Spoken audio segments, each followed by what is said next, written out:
04 overlock machine එකක් දැන් ඔයගොල්ලන් කලින් දැක්කේ. ඉතින් ඒ machine එක 3 thread වලට හරව ගන්නත් පුළුවන්. ඔයගොල්ලන්ට මතක ඇති මම ගෙදරදී පාවිච්චි කරා කොළ පාට overlock machine එකක්. ඉතින් ඒ machine එකේ switch එක ගොඩක් ලස්සන නැහැ මම ඔයගොල්ලන්ට කියලාත් තියෙනවා. ඉතින් ඒ වගේ නෙවෙයි මේ machine එකේ විශේෂත්වය තමයි switch එක ලස්සනයි. අර high speed machine වගේ තියෙන 5 thread 4 thread overlock machine වල මැහෙන විදිහටම සමානව මේ machine එකේ මහන්න පුළුවන්. ඒක ඉතින් ඔයගොල්ලන්ට මම අහලා පෙන්නති දකින්නත් ඇති.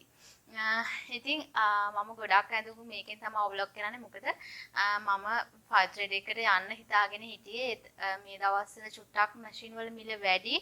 ඉතින් ඒ නිසා මම හිතුවා මගේ තියෙන මුදල් ප්‍රමාණයත් එක්ක මේ machine එක ගන්න ඕනේ කියලා මේක අරගෙන දැන් ටික කාලයක්.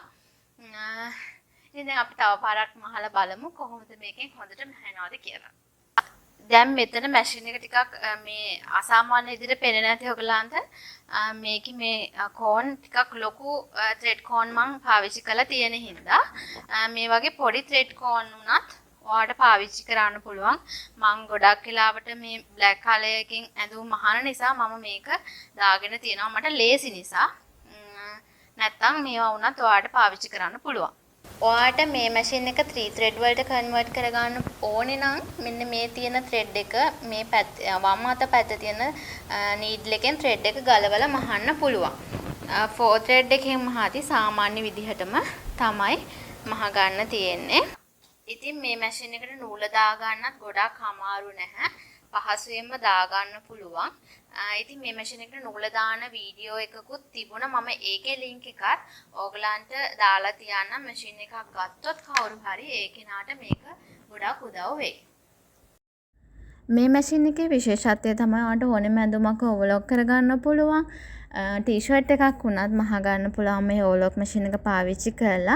නමුත් ඩෙනිම්ස් ඒ වගේ ලොකු බර දේවල් නම් මේ මැෂින් එකෙන් මහන්න බෑ. ඒකත් අනිවාර්යයෙන්ම කියන්න ඕනේ.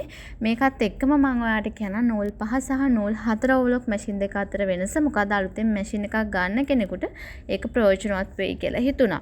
නූල් 4 මැස්මෙන් මැහෙන්නේ මේ මම ඔයගලන්ට මහලා පෙන්නනවා වගේ තනි මැස්මක්. නූල් 5 මැහෙන්නේ මේ වගේ මැස්මක් ගිහිල්ලා ඒට ඉස්සරෙන් තව ස්විච් එකක් යනවා අර අපි normal machine එකෙන් මහනවා වගේ.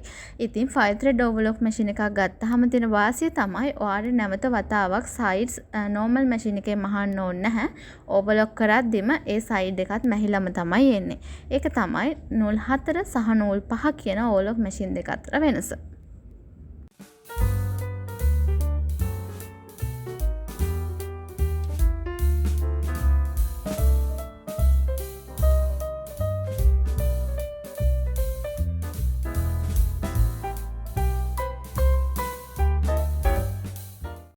ඉතින් මම දන්නවා ඊළඟට ඔයගලන් අහන ප්‍රශ්නේ තමයි මේ මැෂින් එක කොහෙන්ද ගන්න පුළුවන් කියලා. මැෂින් එක ගන්න පුළුවන් තැන ඒ වගේම ෆෝන් නම්බර්ස් Facebook page වල links ඒ ඔක්කොම description box එකේ දාලා තියනවා. ඔයගලන්ට පුළුවන් ඒ හරහා මැෂින් එක ගන්න උවමනාවක් තියනවා නම් ඔයගලන්ට ඒ හරහා කතා කරලා ඒගොල්ලන්ගෙන් වැඩිදුර විස්තර දැනගන්න පුළුවන්. ඉතින් විස්තර වලටත් වැඩි විස්තර ඒගොල්ලන් එක්ක දැනගන්න පුළුවන්. ඔයගලන්ට payment plan එකකින් කරගන්න ඕන නම් ඒ කියන්නේ වාරික වශයෙන් ගෙවන්න උවමනාවක් තියෙනවා නම් ඒ හැම දෙයක්ම ඒගොල්ලත් එක්ක කතා කරගන්න පුළුවන්. ඉතින් වීඩියෝ එකත් එක්ක නැදලා හිටපු ඔයාලා හැමෝටම ස්තුතියි. අලුත් දවසක අලුත් වීඩියෝ එකකින් හමු වෙමු.